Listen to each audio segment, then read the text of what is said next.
When you think about changing your eating habits, the first thing that comes in mind is eating the right food and avoiding the wrong food. Either it's eating fewer carbs, less fat, more protein, or eating less in general. It's always a focus on what you eat. But what if we're missing the point?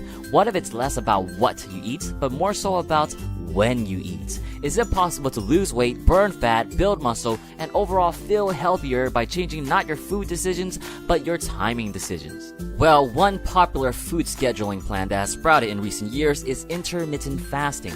The concept of intermittent fasting is all about adjusting your eating schedule in a way where you basically eat breakfast, lunch, and dinner all within a window of time.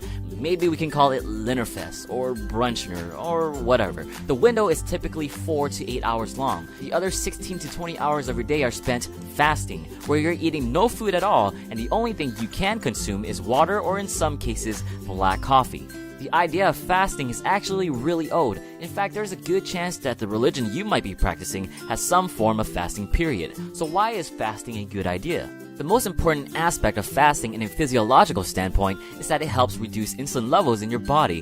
Insulin is the primary hormone responsible for the conversion of your glucose molecules, or sugar, into fat. When you fast, you consume less sugar and insulin levels drop, but your body wants to maintain a certain level of blood glucose to make sure you have energy readily available in case you need it. And out comes insulin's mortal enemy, glucagon. Now, glucagon does the exact opposite of insulin, where instead of taking glucose and converting it to fat, it takes fat and converts it into glucose. And at this same moment, your body is also pumping out catabolic hormones such as epinephrine, which further accelerates the breakdown of fat through activation of the enzyme hormone-sensitive lipase, which will begin mobilizing stored fats. And what's cool about epinephrine as well is that it also acts as protection for lean mass. When epinephrine is present, the breakdown of muscle protein is prevented during a fasted state, but only up to about 72 hours. Luckily, intermittent fasting doesn't last nearly as long. And studies show even more benefits for intermittent fasting. Since fasting involves the reduction of insulin concentration, your body will adapt and become more responsive to insulin, which helps reduce the risk of diabetes.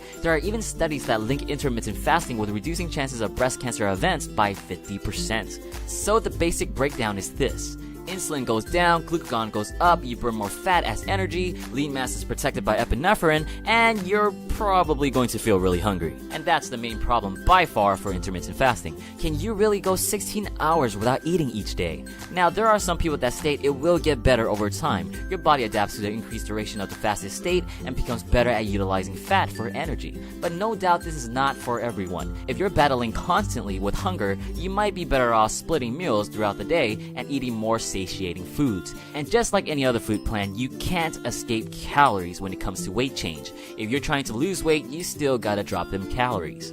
A typical fasting schedule looks like this. 10 p.m. you start your fast and go to bed. Wake up at 6 a.m. and have some water or black coffee. At 2 p.m. you now have fasted for 16 hours and your feeding schedule begins. You're allowed to eat anytime and anything between the hours of 2 p.m. and 10 p.m., where the latter is when you go back to sleep. Sounds like something you can do? Why not give it a shot? If you tried intermittent fasting before or doing it now, let us know about your experience in the comment section below. Please don't forget to like and subscribe.